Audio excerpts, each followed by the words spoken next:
The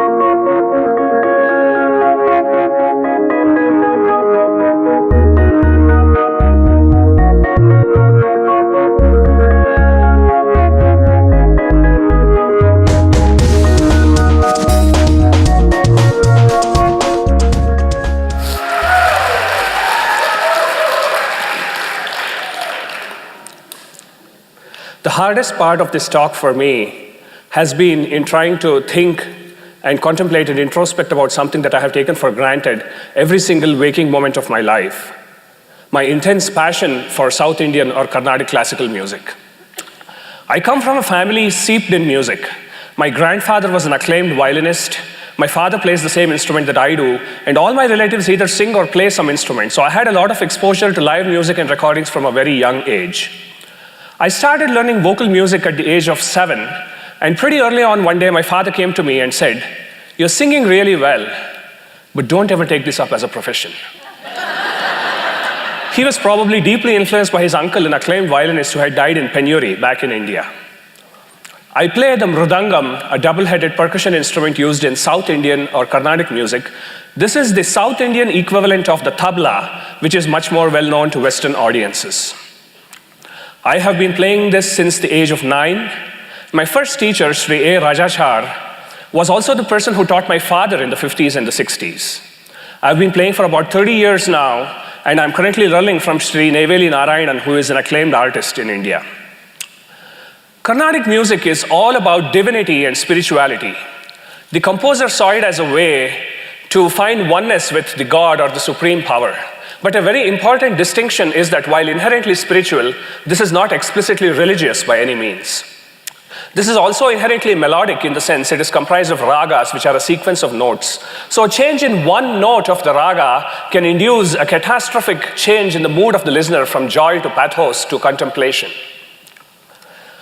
The right side of my drum is tuned to the pitch of the main artist's voice or the instrument that he plays, and the left side is used for the more bass sounds and also does some sound bending. The wood is typically jackfruit or some redwood.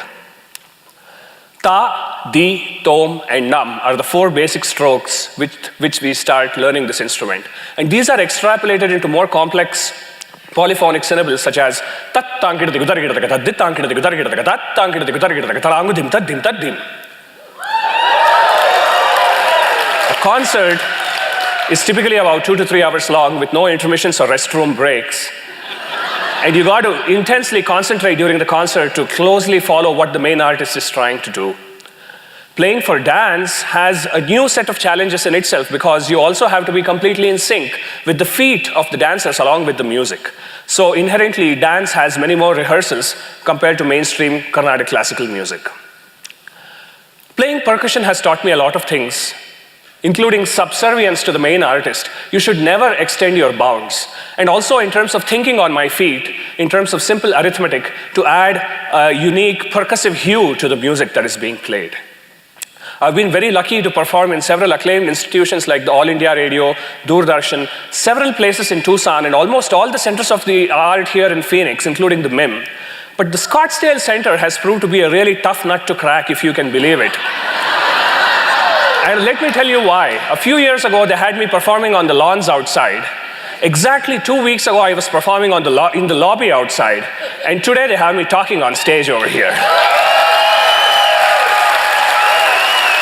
As part of giving back to this wonderful art form, I have been actively involved in a nonprofit organization here in the Valley. We organize about 8 to 10 concerts every year and give a lot of opportunities for the youth of the community to also perform. Going back to my father's original question about whether we can make a living out of this art form, over the last decade or so, there has been a lot of democratization in Carnatic music, with even accompanists being paid really well. And a lot of youngsters are taking it up as a profession, almost making me wish that I was born 30 years later. I've had several memorable moments in my musical career. I've been able to play in front of Mahatma Gandhi's grandson, play with esteemed artists from India, and also been involved in a mid-concert brawl in Tucson when we lost our sound guy. But perhaps the most memorable moment has been when I passed the Picacho Peak one day as the sun was setting, and I heard this ethereal piece of music which had me dancing in my car seat and brought tears to my eyes. So what does the future hold? I would like to perform in all the acclaimed institutions of Carnatic music in the world, and would like to do justice to this art form to the extent possible during this lifetime in terms of practice.